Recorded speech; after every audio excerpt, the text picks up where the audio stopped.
তো কাল ভৌতবিজ্ঞান মাধ্যমিক 2025-এর পরীক্ষা। সেই পরীক্ষাতে তোমাদের যে 3 মার্ক ফিজিক্যাল সায়েন্সে বা ভৌতবিজ্ঞানে যে 3 মার্ক পড়ে তার বিষয়ে একটু ডিসকাস করলাম বা সাজেশন তোমাদের দিচ্ছি। সেই সাজেশনগুলো কালকে একটু ভালো করে দেখে নাও। আজকে দেখে কালকে পরীক্ষা দিও। দেখো, গ্যাসের আচরণ থেকে 3 মার্ক আছে। যে গ্যাসের আচরণ থেকে 3 মার্ক আছে, কয়েকটা বিষয় থেকে, মানে 3 মার্কটা আমাদের পয়েন্ট এখানে থাকে। 12টা কোশ্চেন থাকে। কত? 12, মানে 12 ইন্টু 3 ইকুয়াল কত আসবে? 36 আসবে না 36? এখানে 36 পাওয়া যাবে। দেখো, যেখানে আমাদের 36 পেতে হবে, এখানে গ্যাসের আচরণ, বয়েলের সূত্র, চার্লসের সূত্র, অ্যাভোগাড্রোর সূত্রের উপর ভিত্তি করে আদর্শ গ্যাসের সমীকরণটি প্রতিষ্ঠা করো। যেটা আছে এটা হলো 3 মার্কের, সবটাই প্রতিটাই 3 মার্ক। কতটা? প্রতিটা 3 মার্কের সব কোশ্চেন ভালো করে দেখে যাও। তারপরে দেখো কি বলেছে, অ্যাভোগাড্রোর সূত্রটি বিবৃতি করো। বিবৃতি করতে বলেছে। এরপরে কি বলেছে, কোনো নির্দিষ্ট উষ্ণতায় ও চাপে বাস্তব গ্যাসগুলির মৌল আর আয়তন ভি পার এন, মানে ভি মানে আয়তন আর এন মানে মৌলের সংখ্যা, প্রায় সমান এবং এসটিপিতে এর সীমান্ত মান 22.4 লিটার মোল ইনভার্স 1। এই পরীক্ষা লব্ধতা থেকে কিভাবে অ্যাভোগাড্রো সূত্র উপনীতি হওয়া যায় দেখতে পাচ্ছ তোমরা। দেখো, ভালো করে কোশ্চেনগুলো দেখে যাও আর মুখস্থ করে যাও কালকে ভৌতবিজ্ঞান পরীক্ষার জন্য। দেখো, আদর্শ গ্যাস কি? একটি আবদ্ধ পাত্রে রক্ষিত কোনো গ্যাসের উষ্ণতা বৃদ্ধি করলে গ্যাসটির চাপের উপর আর কি প্রভাব কি? যুক্তি সহ উত্তর দাও। বুঝতে পারছো আদর্শ গ্যাস কি? পারবা? আদর্শ গ্যাস। তারপরে কি বলেছে, একটি আবদ্ধ পাত্রে রক্ষিত কোনো গ্যাসের উষ্ণতা বৃদ্ধি করলে গ্যাসটির চাপের উপর তার প্রভাব কি? যুক্তি সহ উত্তর দাও। তাহলে এটা একটা, মানে 1+2 আসতে পারে, মানে ইকুয়াল 3 হবে এটা কোশ্চেনে। এর আগে একটা কোশ্চেনে 1+2 ইকুয়াল 3। এরপরে দেখো 4টা কি বলেছে, গ্যাসের গতীয় তত্ত্বে স্বীকার্যের বৈশিষ্ট্যগুলি আলোচনা। দেখো, তোমাদের যে গ্যাসের আচরণ যে টপিকটা আছে, এই টপিকের মধ্যে লাস্টের দিকে দেখতে পাবা গ্যাসের গতীয় তত্ত্বের স্বীকার্য কয়েকটা বৈশিষ্ট্য লেখা আছে বা পয়েন্ট লেখা আছে। সেই পয়েন্টগুলো 3 মার্ক যদি থাকে, 3 মার্কই থাকবে। এই 3 মার্কের মধ্যে যে কোনো 4টা পয়েন্ট লিখলে তোমরা 3 মার্ক পেয়ে যাবা। এবার দেখো, গ্যাসের রাসায়নিক গণনা থেকে তোমাদের অঙ্ক পড়ে, এই অঙ্কটা ভালো করে ইম্পর্টেন্ট, ভালো করে মনে রাখবা। দেখো, উচ্চ তাপমাত্রায় অ্যালুমিনিয়াম দ্বারা ফেরিক অক্সাইডকে বিজারিত করে 558 গ্রাম ফেরাস মানে লোহা প্রস্তুত করার জন্য কত গ্রাম অ্যালুমিনিয়াম বা এল প্রয়োজন? বিক্রিয়াতে কত মৌল ফেরিক অক্সাইড লাগবে? এটা আমাদেরকে বের করতে হবে। তাহলে বিক্রিয়ার ক্ষেত্রে তোমরা পারবা। এরপরে দেখো কি আছে এখানে, প্রত্যেকের রাসায়নিক সমীকরণ অনুযায়ী জিঙ্ক সালফেট আর অক্সিজেনের সাথে কি আছে? বিক্রিয়া, জিঙ্ক অক্সাইড এবং সালফার ডাইঅক্সাইড উৎপন্ন করেছে। 100 মৌল জিঙ্ক সালফেট থেকে কত গ্রাম জিঙ্ক অক্সাইড এবং কত মৌল সালফার ডাইঅক্সাইড উৎপন্ন হবে? বুঝতে পারছো, বিক্রিয়া করে দেওয়া আছে, ভালো করে পারবা, বের করে নেবা। এরপর 3টা কি বলেছে, 480 গ্রাম একটি কঠিন যৌগকে 352 গ্রাম অক্সিজেন পুরালে 320 গ্রাম অপর একটি কঠিন যৌগ এবং একটি গ্যাসীয় যৌগ উৎপন্ন হয়। গ্যাসীয় যৌগটির বাষ্প ঘনত্ব 32 হলে কত মৌল গ্যাসীয় যৌগটি উৎপন্ন হবে? বুঝতে পারছি, এখানে দেখো বাষ্প ঘনত্ব আমাদের কত বলেছে? 32 বলেছে। বাষ্প ঘনত্ব মানে বাষ্প ঘনত্ব যদি বের করি তাহলে কি হবে? ভাগ হবে, মানে তার আরম্ভিক ভর থেকে কি হবে? 2 দিয়ে ভাগ হবে। তাহলে 32 গুণিত কত হবে? 64। তাহলে 64 কোনটা কার ক্ষেত্রে হবে তোমরা বের করে নেবা, কার ক্ষেত্রে হবে। বুঝতে পারছো।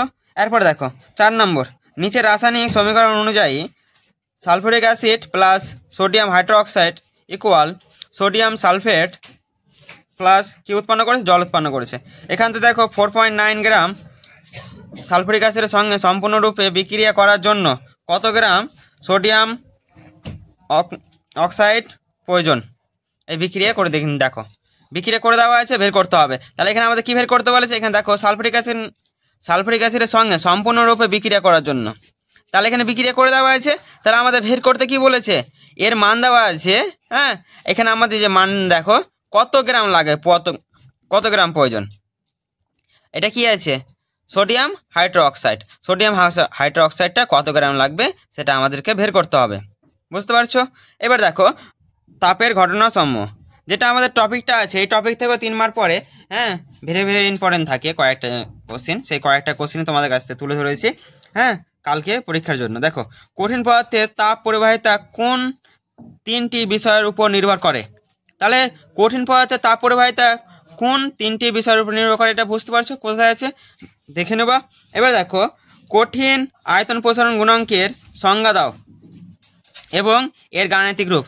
এটা তাপ ঘটনা সময়ে যে প্রথম দিকে টপিক আছে, কঠিন দৈর্ঘ্য প্রসারণ গুণাঙ্ক, ক্ষেত্র প্রসারণ, তারপর আয়তন প্রসারণ গুণাঙ্ক আছে, ওখান থেকে দেখে নেবা তার গাণিতিক রূপটা। শুধু রূপটা ব্যাখ্যা করা দরকার নেই, শুধু রূপটা করতে হবে।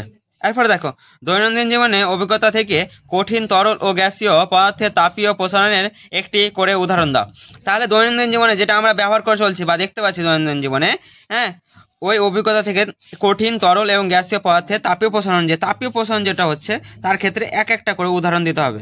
এরপরে দেখো আলোর ক্ষেত্রে দেখো আমাদের যে আলোটার ক্ষেত্রে বলেছে, সমান দৈর্ঘ্যে দুটি ধাতব পরিবাহী এ ও বি এর রোধাঙ্ক যথাক্রমে 1.6 × 10⁸ ওমেগা মিটার এবং 3.2 × 10⁸ ওমেগা মিটার পরিবাহী দুটিকে আলাদাভাবে একই বিভব প্রভেদ যুক্ত করা হলো। এদের প্রচ্ছেদের অনুপাত কি হলে এদের প্রতিটির মধ্যে প্রবাহ মাত্রা একই হবে? দেখতে পাচ্ছ এখানে ক্ষেত্রে যে আলো থেকে আছে কি বলেছে, রোধাঙ্ক দিয়েছে, হ্যাঁ, ওমেগা মিটার দিয়েছে। তারপর এখানে কি বলেছে, আমাদের পরিবাহী দুটি আলাদাভাবে একই বিভব প্রভেদ যুক্ত, তাহলে এদের ক্ষেত্রে প্রবাহ মাত্রা একই হবে। তাহলে প্রবাহ মাত্রা একই হবে। দেখো এই টপিকটা যেটা আছে, যেটা রোধাঙ্কের ক্ষেত্রে রোধ, এটা তোমাদের যেটা প্রবাহ মাত্রা, মানে এটা চলতড়িতের ক্ষেত্রে আলো কি হবে, চলতড়িৎ। বুঝতে পারছো? এটা চলতড়িতের একটা তোমাদের কাছে ধরলাম। এরপরে দেখো আমাদের পরের কোশ্চেন, দেখো চলে আসো, এটা কি আছে বলো তো, আলো আছে। দেখো আলোর ক্ষেত্রে দেখো এখানে আমাদের দেখো কাঁচ মাধ্যমের আলোর গতিবেগ কত আছে, 2 × 10⁵, হ্যাঁ, km কি আছে, km s ইনভার্স, এবং জল মাধ্যমে আলোর গতিবেগ কত বলেছে, 2.25 × 10⁵, হ্যাঁ, km ইনভার্স s ইনভার্স 1। কাঁচ ও জল মাধ্যমের প্রতিসরাঙ্কের অনুপাত নির্ণয় করো। তাহলে প্রতিসরাঙ্কের অনুপাত নির্ণয় করতে বলেছে, বের করে নেবা। এরপর দেখো ভালো করে দেখে চলে যাবা, বা বের করে যদি না করা হয় তাহলে আমি নেক্সট ভিডিওতে বের করে দেবো। দেখো 3 নম্বর, বায়ু মাধ্যমে কোনো আলোর তরঙ্গদৈর্ঘ্য যদি 6000 অ্যাংস্ট্রম হলে 1.5 প্রতিসরাঙ্ক বিশিষ্ট কোনো মাধ্যমের ওই আলোর গতিবেগ ও তরঙ্গদৈর্ঘ্য কত হবে? বুঝতে পারছো? বায়ু মাধ্যমে কোনো আলোর তরঙ্গদৈর্ঘ্য 6000 অ্যাংস্ট্রম হলে 1.5 প্রতিসরাঙ্ক বিশিষ্ট কোনো মাধ্যমে ওই আলোর বেগ ও তরঙ্গের দৈর্ঘ্য কত হবে সেটা বের করতে হবে।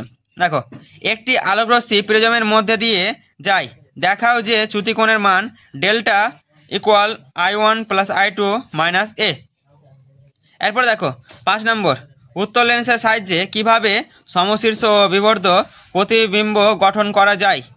কোন ধরনের লেন্সের সাহায্যে দীর্ঘদৃষ্টি প্রতিক্রিয়া করা যায়? তাহলে এখানে আমাদের যে লেন্সের ক্ষেত্রে যে আমাদের সৎ প্রতিবিম্ব না কি গঠন করছে সেটা তোমাদের বের করতে হবে। দেখো উত্তল লেন্সের সাহায্যে কিভাবে সমশীর্ষ ও বিবর্ধ প্রতিবিম্ব গঠন করা যায়, কোন ধরনের লেন্সের সাহায্যে দীর্ঘদৃষ্টি প্রতিক্রিয়া করা যায় সেটা বিষয়ে আলোচনা। দেখো এর ক্ষেত্রে উত্তল লেন্সের সাহায্যে কিভাবে সমশীর্ষ বিবর্ধ প্রতিবিম্ব, তাহলে ভালো করে করে নেবা, এখানে আলোতে দেওয়া আছে।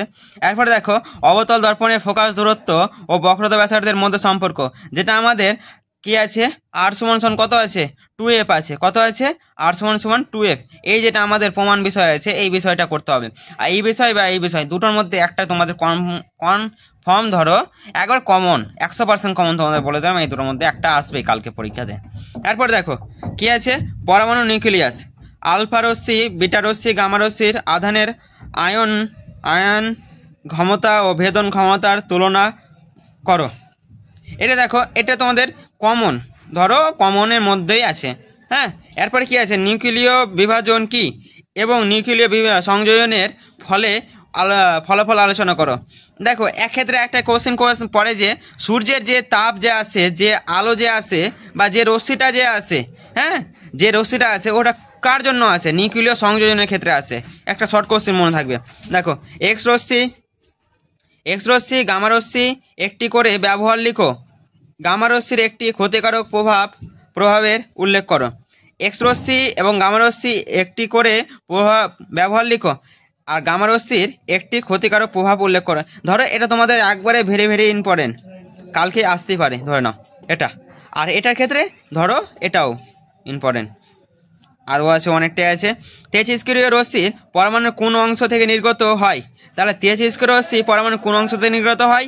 তেজস্ক্রিয় রশ্মিগুলির মধ্যে কোনটি ভেদন ক্ষমতা আর কোনটি আয়নন ক্ষমতা সর্বাধিক? তাহলে এটাও ধরো তোমাদের কাছ থেকে এই টপিকের ইম্পর্টেন্ট। তাহলে এটির মধ্যে একবার তোমাদের 4টার মধ্যে ধরেছি, এই 4টার মধ্যে তোমরা একবারে কালকে পরীক্ষায় ভালো করে পড়ে যাও, একবারে কমন, মানে ধরো 90% 100% তোমরা কমন পাবা।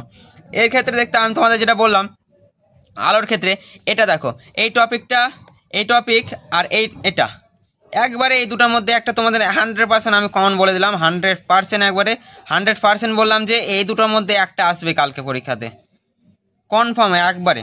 তারপরে দেখো, এটাও তোমাদের একবারে ভালো ভালো ইম্পর্টেন্ট, মানে যেটি আমি তোমাদের বলেছি যে এখান থেকে 5টা আছে, এখান থেকে 5টার মধ্যেই একবারে পেয়ে যাওয়া, 5টাই একবারে আসার সম্ভাবনা খুবই বেশি। এরপরে যেগুলো দেখলা তাপের ঘটনা সমূহ, যে চলতরিৎ থেকে একটা আছে। হ্যাঁ, এইটা অঙ্কটা করে যাওয়া ভালো করে, ইম্পর্টেন্ট আছে, তাই জন্য ধরেছি। এখানে আরও আছে, নেক্সট ভিডিওতে তোমাদের চলতরিৎ আর বাকি বিষয়গুলো তোমাদের আলোচনা করব। এরপর দেখো, তাপের ঘটনা সমূহ, এই ঘটনা সমূহের ক্ষেত্রে যে গাণিতিক রূপ আমাদের এখান থেকে আমরা যে বিষয়টা পাবো, এই গাণিতিক রূপটা, এটাও ধরো ভালো ভালো নিয়ে যাওয়া, ভালো করে পড়াশোনা করে যাওয়া। এরপরে যেটা জিনিসটা আছে এখানের মধ্যে দেখো, এই জিনিসটা আছে, এই জিনিসটা আমাদের ভেরি ভেরি ইম্পর্টেন্ট আছে, বুঝতে পারছো? তাহলে 4টা কয়েকটা ধরেছি, এগুলো কয়েকটা সবটাই ভেরি ভেরি ইম্পর্টেন্ট তোমাদের কাছ থেকে আছে। দেখো, তারপরে এগুলো জিনিস আছে, রাসায়নিক গণনা। তারপরে দেখে নাও যে আচরণ আমি প্রথম থেকে একবার দেখিয়ে দিয়েছি, 3 মার্ক, সবটাই 3 মার্কের আছে। হ্যাঁ, পেয়ে যাবা, প্রত্যেকটা টপিক থেকে এক একটা আছে। যেমন ধরো গ্যাসের আচরণ থেকে আমাদের যে টপিকটা আছে, এখান থেকে প্রথম দিকে 3 মার্ক থাকবে এটা। তাহলে এই কয়েকটা কোশ্চেন আমরা পড়ে নিই ভালো করে, তাহলে আমরা তিন পেয়ে যেতে পারি। এরপরে দেখো, রাসায়নিক গণনা, এখান থেকে একটা কোশ্চেন থাকবে, আমরা যদি এইগুলো কয়েকটা কোশ্চেন ভালো করে দেখে যাই, তাহলে আমরা কমন পেয়ে যাব। এরপরে দেখো, তাপের ঘটনা সমূহ, এখান থেকে একটা কোশ্চেন থাকে 3 মার্ক, 3টা দিয়েছি, 3টার মধ্যে যে কোনো একটা পাবাই। তা চলতরিৎ, এটার মধ্যে একটা পাবা। এবার দেখো, আরও চলতরিৎ নেক্সট ভিডিওতে করবো, নেক্সট ভিডিওতে করা আছে, ডেসক্রিপশনে দেওয়া আছে, দেখে নেবা। এরপরে দেখো 2 নম্বর, এখানে আলোর ক্ষেত্রে এখান থেকে কনফার্ম তোমরা কত পরে, এখান থেকে 9 বা 6 আসতে পারে, দুটো আসতে পারে, বা 3টে আসতে পারে, আলো থেকে আসে।